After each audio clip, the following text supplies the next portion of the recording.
Hi there everyone, your Pyral here with some more Pokemon Platinum. Last episode, we started exploring the battle zone outside of the fight area. We went through Route 225, and now we are here in the survival area. So, like we do with any place really, we're going to start exploring, and you really want to talk to me, don't you? See, in a multi-battle, coordination with your partner is about, I don't plan on doing a lot of multi-battles. I think I'm actually all set with that. But yes, teamwork is important. 1 times 1 is always 1. That is, I guess, important to the lesson of multi-battles. Some say the universe was shaped by something born from an egg. There is a book about that over at the Canalave Library if you want to know more about that. The building next door. I see gym leaders go in and out every so often. Interesting. Now, the survival area is pretty small. There isn't much to it. It's just a little, I guess, pit stop to exploring the rest of the battle zone. See, I was on a 54 win streak. Nice. That means you're good enough to beat a Frontier Brain twice. See, a word of advice from a grizzled mountain man. Stark Mountain is a harsh place. It's rife with fire-type Pokemon. Okay then. And then you sell the same thing. I don't really need to stock up, I guess. Maybe on hyper potions. I think I'm good. Actually, before I do anything, I just want to quickly go grab a Gion into my party, just because the Gion isn't in my party. You'll see why. Okay, so Aegeon is in the party, but before I do anything involving him, I'm gonna do some exploring here. Hey, traveling trainer, is your bag full of items? Or is it full of dreams? It's funny because isn't like dreams like an item that shows up in your bag in like the final boss battle of Undertale? I don't remember. It's been a while. See trainers who lose at the Battle Frontier, come here to train. I haven't lost at the Battle Frontier. I haven't been there yet. See, this is the staging point. Interesting. And this building next door. Members only is painted on it. Guess we're not cool enough. Let's see, what about you? The cameraman, obviously. Have you ever seen the TV program Search for the Red Gyarados? No, I'm playing Platinum, not Diamond and Pearl. Yeah, that outstanding documentary. I filmed that. Well, cool. For you, I guess. And there's a PP up here. Nice.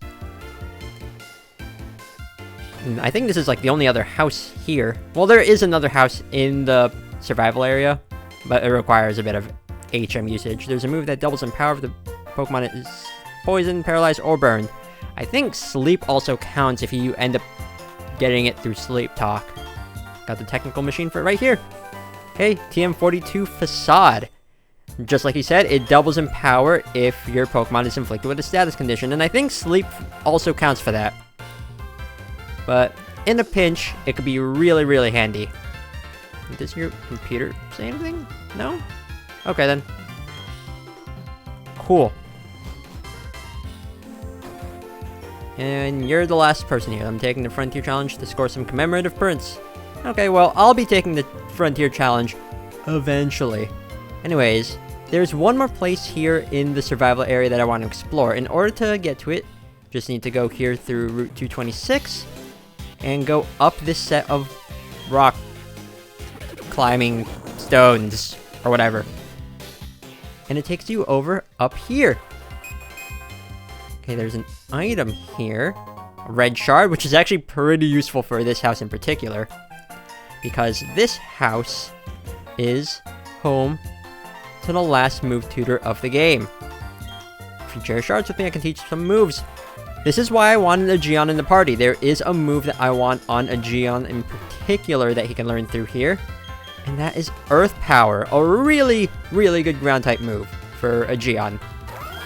So, going up in power and accuracy. The loss of the effective Mud Bomb isn't really hurting too badly. Overall, Earth Power is just superior. So, that's one move down. Let's see. Red shards emphasize power. Blue shards are for special effects. Yellow for status problems. Green. Hello, phone. Jeez, getting interrupted like that. Anyways, this here I'm a little bit razzled from that phone call. It wasn't anything like too serious. It's just getting that all of a sudden out of nowhere while I'm recording kind of threw me off. But this is a list of the moves that your Pokemon can learn. Some pretty useful moves here, in all honesty. This is probably the best move tutor in the game. Either that or... Actually, yeah. Just like the... These are really good moves. The one in Route 212 is a pretty nice one. The one in Snow Point City, I feel, is the most, or the least beneficial move tutor. See, I came because I got sick of tired and seeing people. When I stopped seeing people, I began looking for the visitors. Huh. Also, there is another move I want to teach to one of my Pokemon, which is Genbu. Genbu, come on out. You're learning... You can learn Superpower and Outrage. No, I just want Seed Bomb. Just because it's a more reliable Grass-type move. So... It's stronger than Razor Leaf, although Razor Leaf does have the high critical hit rate. I just prefer Seed Bomb. And I'm teaching it over Wood Hammer, because that's a move that Genbu can learn naturally. Just because... I don't like the recoil of Wood Hammer. Anyways, that's really all I wanted a Geon for right now. So, a Geon, you can go back into the PC. Okay, a Geon is back in the PC, and instead of taking Gallade out, I got myself a Finneon, because I'll show you why. Anyways, we're done with the survival area, so now we're going to be heading on over to Route 226, which you're going to want Rock Climb here. Just letting you know right off the bat.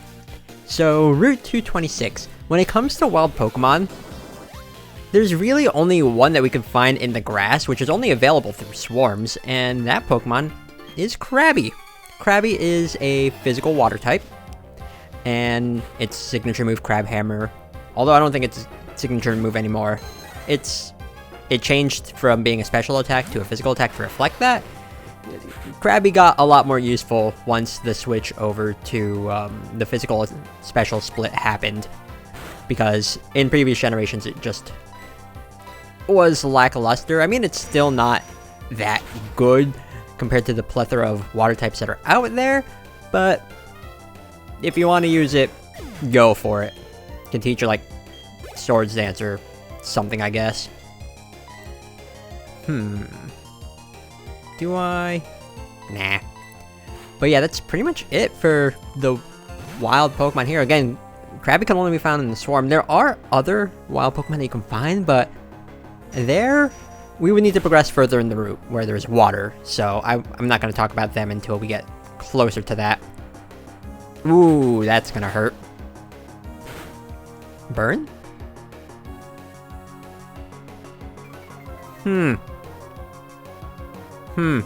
Okay, there's the burn. Jeez. Right off the bat, we're taking quite a bit of damage. I could heal, but the Pokemon Center is right there. But also, that would just require backtracking, and that just would be padding out for the for speaking. I'll just continue pressing forward. And no, your Pokemon do not need to be leveled up anymore. See, they're the first friends I ever caught. They mean everything to me. Well, that's cool. There's always something special about that first Pokemon that you catch, that first Pokemon that you partner with. It's just, there's a lot of memories to be made there. Anyways, we have some more berries here. Which, it's interesting that we're finding a lot of the berries that reduce EVs, but that's a whole other story. They also increase happiness. So, there you go. Okay, let me just head on down to the Price is Right. Also, one thing I noticed when I was editing the last episode, when you use Rock Climb, I never noticed this before, but even though your sprite is a little bit concealed by just all the animations going on, despite all of that going on, your player sprite is actually running down the hill or up the hill whenever you use Rock Climb. It's just a neat little detail I noticed. which I've never really noticed before. Anyways, I want this item. Well, Pokemon do be hurting. Let's see. Might as well use up the rest of my milks. Because, 1, I like milk. But, 2, I don't think Exia or Bakugo really needs to be at full HP. So, yeah. Okay, what's this item? Carbos. Cool. Okay. Interrupted. Now, on the subject of that move tutor, there are some other moves that I could teach some of my other team members, but I'm not sure. Like, I was considering teaching Iron Head to Exia, for example, but I don't really think Exia really needs that. Ooh, Lagging Tail, that's an interesting item. The Pokemon holding the Lagging Tail will go last. Weird, but some shenanigans can happen if you use, like, Trick. But yeah, I could have also taught Heat Wave to Bakugo, but even though it's stronger than Flamethrower and could be used in double battles, it's just a little bit more powerful. So, not really worth it in my opinion. Let's go. So, what do you have? My Pokemon grew up in the arms of... Okay, we have a Ranger and a Dragon Tamer. Cool. Show me some interesting things. Geneva. That's an unconventional name. I mean, there are some people out there with that name, but you don't really see people named Geneva that often, at least in my experience. Okay, you have a Dratini, which is interesting. It's at a high enough level where it could be fully evolved. So, I don't know why it's not, but I'm kind of thankful that it's not. Oh, and this is a... Wait, was that a Ranger or a Bird Keeper? I wasn't really paying attention when the sprites showed up, which is something I tend to do. Okay, Bird Keeper. Okay then.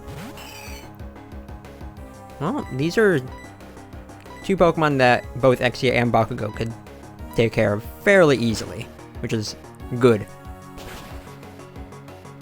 Hey, Altaria. I think I've mentioned this before, or I've complained about this before, but why does Swablu take 400 candies to evolve in Pokemon Go into Altaria? It's just really weird. I don't know. I mean, I have enough to do that, but still. It's just, I'm waiting to catch a good Swablu in Pokemon Go before I evolve one. Just because I only have enough to evolve one. It's weird. Oh well.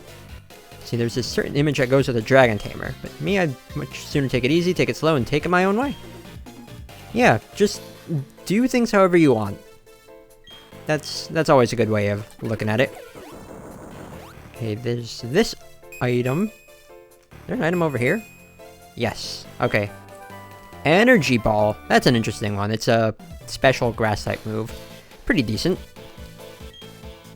It doesn't sound like it would be a Grass-type move, but it is. Because, like, whenever I think of, like, Energy Ball, I think of, like, a Ki Blast from Dragon Ball Z. And, okay. Just want to make sure I talk to both of these trainers. Okay, so... Oh, we're getting close to the water. And there's an item down there, I know it. Like, right down there. There has to be one, right? Yep. Called it. And there's some items here. At the very least, there's one. I will oh! Whoa, whoa, whoa. 3. Huh, I think that's like the first time you can see that. Like, 3 hidden items all at once. Interesting. Where? Oh. Okay, then. That was a very annoying Wild Graveler. Interrupting me from getting items like a PP Max. Nice. And a big mushroom, okay. Now what about up here? Doesn't look like it. Okay, so now we can get into the watery part of this route. There's quite a few, like, branching areas here. But first, I'm gonna fight this trainer, because that's gonna give me an opportunity to talk about the new wild Pokemon that we can find here. Which there's 3, which are found through fishing. So if you have the good rod, you can find a Horsey. But if you have the super rod, you could find its evolved form, Seizure. And both of these have a chance of finding, or holding, a dragon scale, which can get them to evolve into Kingdra through trading. So the Seizure family is interesting because, one, Seizure has access to the ability Poison Point, which its other 2 Pokemon in its evolutionary line don't have for some reason. But I guess that's a thing. But when it's fully evolved into Kingdra, its stats are balanced, only has 1 weakness to Dragon, and it can learn some interesting moves like Dragon Dance. You can make it a special attacker, you could have it focus on Rain to sweep with Swift Swim. It's a really interesting Pokemon, and it's a really fun Dragon type to use when used efficiently. So it's definitely a Pokemon I can recommend. It's just, again, it requires trading, and you would need to get lucky to find a Dragon Scale on Horsey, Seizure, or even like Dratini or Dragonair, because they also have a chance of holding a Dragon Scale. And then the next wild Pokemon you can find here is Relicanth with a Super Rod. So Relicanth is a cool Pokemon, not necessarily a good Pokemon, but it is cool. It's one of my more favorite Pokemons in terms of designs, being based off of Relicanth. It's a water-rock type, which is the same as, like, Amistar and Kabutops, which I guess reflects the fact that it is a living fossil, but it's not really good. It doesn't take recoil damage. It has access to Yawn. The only thing I can really say about it is that it's just a cool water type that I really, really like. It's a shame it's just not useful. Oh well. That's really it for the new wild Pokemon that you can find here on this route, but some interesting things. And see, most people are really laid back. Yeah. Being laid back is nice, I guess. And now my team is all caught up in terms of levels, so there we go. There we go. I want this item down here, first of all. Heart Scale. Okay. I don't think I'm gonna exactly need one, but it's nice to have extras just in case. Okay then. Okay, so now, here, first I want to go into a dead end this way. There's a dead end over here with a trainer. And I want to fight this trainer, just because I'd forget otherwise. But that house there is something I do want to talk about, because it does lead to something fairly interesting. Also, hello there, Carvana. Ooh, this is the first time I get to show off Seed Bomb on screen. It's a neat little... It's reliable, that's all I can say about it.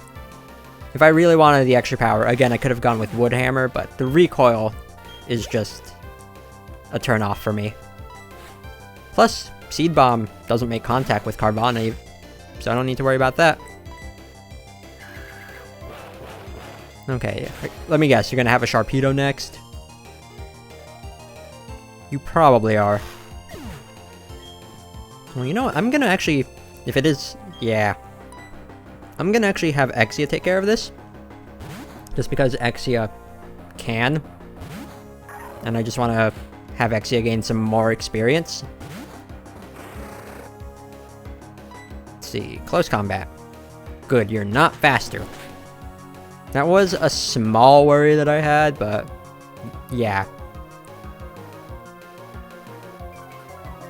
Oh wait, Rough Skin is a thing. That shouldn't be enough though, right? Yeah. Good. Good job, Exia. Your muscles are I don't think muscles work like that unless you have anchor arms. So you might have anchor arms. And everybody loves me, because I'm a jerk. Is that how the saying goes? I don't know. It's been a long time since I've seen SpongeBob. But that is like one of the episodes I remember. I want to say I stopped watching SpongeBob around like 2009. That sounds about right. Ooh, and another rare candy. How many of these do we have? I'm really curious, because I haven't been using 19. Jeez, that's a lot. That's a lot of rare candies. Well, come on, I want to talk about the house. Okay, so this house is cool. It's very cool. So if you talk to this guy, hey, konnichiwa, glad to meet you, guten tag. Probably not saying these foreign words good. I'm the Meister. Are you a Gundam Meister? In this language's parlance, I would be called a craftsman. Something like that. Oh, nope. No comprendo. So, sniff sniff, I smell you. Okay then. Let's see, there's no question. You're a lover of Pokemon, just like me. This is wunderbar. Wonderful? I don't know. So this is what I will do. I shall power up your Pokedex so you can read the descriptions of Pokemon in other languages. But not for all Pokemon, however. Only the Pokemon of countries I, the Meister, have visited. Now may I see your Pokedex? Okay, so now we can read the descriptions of Pokemon in different languages. And now, he's gonna ask if we have a Finneon to trade, which I do. He's gonna offer to trade a Magikarp, which doesn't seem like a good trade, but it's a thing that you can do, and I'm gonna show it off right here. Now, you want to be careful doing this, because if Finneon is the Pokemon that you taught Surf to, and you save, you could potentially get stuck on this island. Especially if you didn't get any of the fishing rods. This is a good way to like just lock yourself, which is something that Pokemon doesn't usually do. This is just something that slipped their radar in the 4th generation. Anyways, we have a Magikarp here named Fappa. I think that's the German name for Magikarp, because this Magikarp is German. Okay, you're just saying a bunch of things. That Magikarp is a company from the country of my birth. Be good to it, I beseech you. So this Magikarp, like I said, is German. From the Meister. This is also our first, like, in-game link trade, and it's holding a Lumberry. Cool. Well, I'm gonna take the berry. And now, if we were to take a look at the Pokedex... Also, I think this is our first time taking a look at the national Pokedex. Let's see.